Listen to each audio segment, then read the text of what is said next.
سلام، امروز اومدیم با عمو پوتک کینگ یوتیوب و یه ویدیو خفن داریم. پوتک بهش میگه قراره تو این ویدیو چه کار کنیم. درود همگی بچه‌ها، امیدوارم روز خوبی رو بوده داشته باشید. امروز میخوام براتون توضیح بدم که چی شد من الان اینجام و زندگی من چی جوری جلو رفت که باعث شد من الان رسیدم تو این کشور و دارم ادامه زندگیمو میگذرونم تا ببینیم بعدش چی میشه. بریم که براتون توضیح بدم چی شد که شد این شد.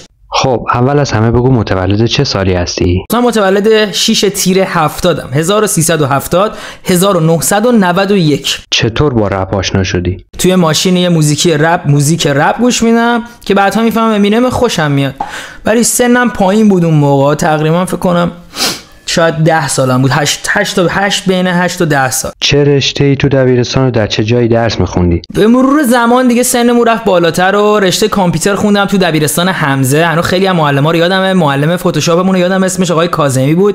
نمیدونم الان کیه دبیرستان حمزه درس میخونن، ولی من دبیرستان اونجا درس میخوندم.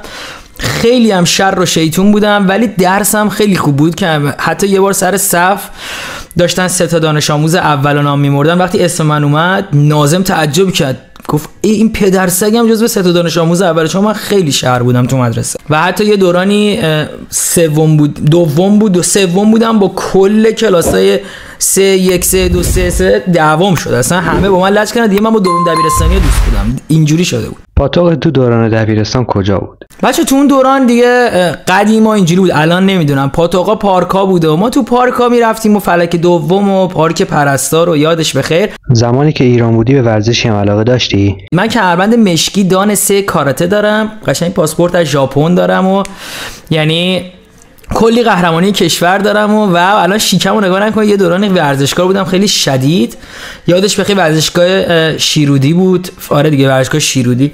سبکم هم کیوکوشین بود، نه شیتوکای، اصلا یادم رفته. دان 3 کاراته کمربند مشکی.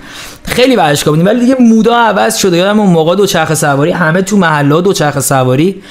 بعد یهو شد اشغالاتی و شیش جیب و لباسای تورتوری 20 و 05 و کتونی زرنگی و از این کلاهای چیزی و پشت مو و از اینجور مسخره‌بازی دیگه، همه موتور سواری. و تو دانشگاه چه رشته‌ای می‌خوندی و دانشگاهت کجا بود؟ من رشته کامپیوتر فنی حرفه‌ای دانشگاه آزاد تهران شرق قیام دشت قبول شدم. وقتی آدم وارد دانشگاه میشه کلا همه افکار بعد از یه مدتی همه افکارش تغییر پیدا میکنه، اصلا یه دنیای جدیدیه دیگه. اونم دانشگاه آزاد.